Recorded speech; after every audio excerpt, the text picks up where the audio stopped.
Hello friends, आज मैं आपके लिए एक बेहतरीन टॉपिक लेकर आई हूँ जो कि हर एग्ज़ाम के लिए ज़रूरी है, चाहे वो स्टूडेंट बीए का स्टूडेंट हो, एमए या फिर एक टीजीटी का एग्ज़ाम देना हो। इस क्वेश्चंस का आंसर आपके लिए बहुत इम्पॉर्टेंट है जानना। आज का हमारा जो टॉपिक है वो है शक्ति व्यवस्थापन एवं थकान। इसके जो बहुत ही बेहतरीन क्वेश्चन हैं उन सभी के आंसर मैं आज आपको दूंगी। चलिए स्टार्ट करते हैं। तो आज का जो पहला क्वेश्चन है वो है कि थकान दूर करने के उपाय क्या हैं। ए प्रेरणा, सी कार्य में परिवर्तन, बी मनोरंजन की व्यवस्था या फिर ए सभी। सो फर्स्ट क्वेश्चन का आंसर है ये सभी, यानी कि प्रेरणा, मनोरंजन की व्यवस्था एवं कार्य में परिवर्तन, यानी कि ये सभी। हमारा दूसरा क्वेश्चन है थकान एक ऐसी अनुभूति है जो निम्न कारणों से होती है। निराशा, बी तनाव, सी उदासी, डी ये सभी। इसका भी आंसर ये सभी, यानी कि इन तीनों कारणों से हमें थकान की अनुभूति होती है। तीसरा है यदि कोई गृहिणी निर्धारित लक्ष्यों को प्राप्त करना चाहती है तो उसे ध्यान देना चाहिए। किन किन बातों का ध्यान देना चाहिए? पारिवारिक जीवन चक्र के अस्त्रों से शक्ति का संबंध, गृह निर्माण की विभिन्न क्रियाओं में शक्ति का मूल्य, शारीरिक थकान को दूर करने के लिए अवकाश काल का उपयोग। तो फ्रेंड्स, हमें अपने लक्ष्य को आने के लिए इन तीनों का होना बहुत ज़रूरी है। सो इसका भी क्वेश्चन का आंसर डी है। चौथा क्वेश्चन है निम्नलिखित में से कौन सा मानसिक प्रयास है। हमारा मानसिक प्रयास है ए खींचना, बी चलना, सी विचारना या डी देखना। हमारा मानसिक प्रयास विचारना, यो माइंड से रिलेटेड है। फिफ्थ क्वेश्चन स्पार्किंग वेयर एंड बेन के अनुसार अत्यधिक थकान पैदा करने वाला कार्य कौन सा है। तो अत्यधिक थकान जो पैदा करने वाला कार्य है वो है क्या है? वो है कपड़े धोना। छठवां क्वेश्चन थकान अनुभव होती है मांसपेशी संस्थान से, नाड़ी संस्थान से, सी ए और बी दोनों, या फिर डी इनमें से कोई नहीं। तो इसका जो करेक्ट आंसर है वो है ए और बी दोनों, यानी कि मांसपेशी संस्थान और नाड़ी संस्थान दोनों। सातवां है जीवन के दैनिक कार्यों में उत्पन्न होने वाली थकान अधिकांशतः होती हैं। जीवन के दैनिक कार्य में जो थकान के अधिकांश वो है शारीरिक थकान, मानसिक थकान, मनोवैज्ञानिक थकान या फिर ये सारी थकानें। सो इसका करेक्ट आंसर है मनोवैज्ञानिक थकान। थकान होने पर व्यक्ति को कार्य करना रोक देना चाहिए, कार्य करते रहना चाहिए, विश्राम करना चाहिए या फिर इनमें से कोई नहीं करना चाहिए। तो जब भी थकान हो तो हमें कार्य करना रोक देना चाहिए। थकान दूर करने के उपाय निम्न में से नहीं हैं। इसे दूर करने के लिए हमें उसकी उपयोग नहीं करना चाहिए। तो 9वां क्वेश्चन का आंसर है डी। कौन सा थकान का प्रकार नहीं है? तो जो 10वां क्वेश्चन का आंसर है वो है बी। नेक्स्ट, शरीर की कार्य क्षमता पर थकान का प्रभाव नहीं होता। आलस्य, शिथिलता, एकाग्रता या फिर नींद का न आना। सो इसका आंसर है सी, यानी कि एकाग्रता। निम्न में से कौन सी थकान औद्योगिक क्षेत्रों में पाई जाती है? औद्योगिक क्षेत्रों में थकान जो पाई जाती है वो है नीरस। कार्य क्षेत्र के मध्य विश्राम काल का अर्थ है कार्य पूर्णतः बंद कर देना चाहिए, कार्य अंशतः बंद कर देना चाहिए या फिर कुछ समय कार्य के तनाव से मुक्ति या फिर कार्य की दशा में परिवर्तन करना चाहिए। सो इसका आंसर है सी। बोरियत से उत्पन्न होने वाली थकान है। बोरियत से कौन सी उत्पन्न होती है थकान? मन का ऊब जाना, कार्य में रुचि न दिखना, बेचैनी अनुभव करना या फिर डी ये सभी। सो इस क्वेश्चन का आंसर है ये सभी। यदि गृहिणी को लक्ष्य स्पष्ट हो तो वो कार्य हो जाते हैं, वे कार्य और भी अधिक सरल हो जाते हैं। किसी स्तर पर सामान्यतः शक्ति व्यवस्थापन की कम आवश्यकता होती है।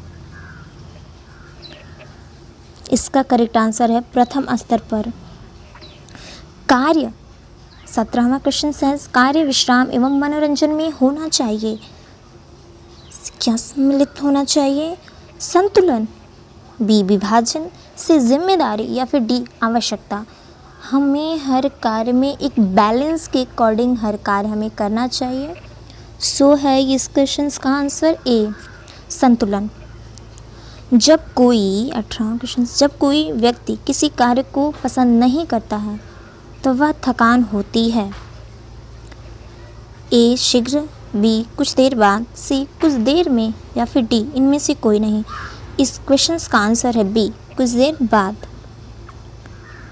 थकान में पाई जाती है व्यक्तिगत समानता, बी सामूहिक समानता, सी व्यक्तिगत विभिन्नता या फिर डी इनमें से कोई नहीं।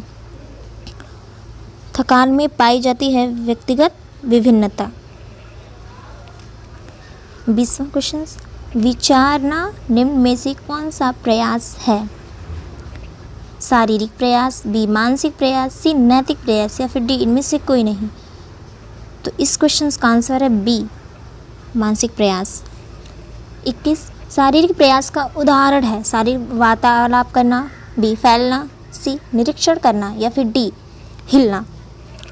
इस क्वेश्चन का आंसर है बी फैलाना। पारिवारिक जीवन चक्र की कौन सी अवस्था में शक्ति व्यवस्थापन की आवश्यकता होती है?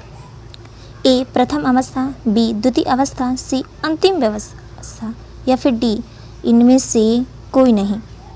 सो इस क्वेश्चन का आंसर है बी यानी कि द्वितीय अवस्था। 23 गृह संचालन गतिविधियाँ जैसे कि झुकना, टेकना, घुटने पर बैठना और सिर घुमाना, ऐसी क्रियाएं, ऐसे प्रयत्न, ये किसके अंतर्गत है? ए है मांसपेशी प्रयत्न, बी शारीरिक प्रयत्न, सी पैडल संबंधी प्रयत्न या फिर डी धड़ संबंधी प्रयत्न। इस क्वेश्चन का आंसर है मांसपेशी प्रयत्न। ये हमारा आंसर सही है। नेक्स्ट यानी कि 24 अभिप्रेरणा होनी चाहिए। ए आंतरिक, बी सहकारी, सी आवश्यक या फिर डी प्रजातांत्रिक। अभिप्रेरणा होनी चाहिए आंतरिक यानी कि ए। 25वां क्वेश्चन, मुंडेल का परिवर्तन है कार्य, बी कार्य स्थितियाँ, सी संकुचित अवस्था या फिर डी हाथ एवं शरीर की गतियों में परिवर्तन। इस क्वेश्चन का आंसर है डी यानी कि हाथ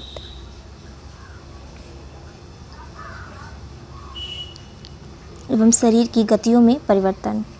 नेक्स्ट पैसा, समय और ऊर्जा सभी तीन की अधिक आवश्यकता है।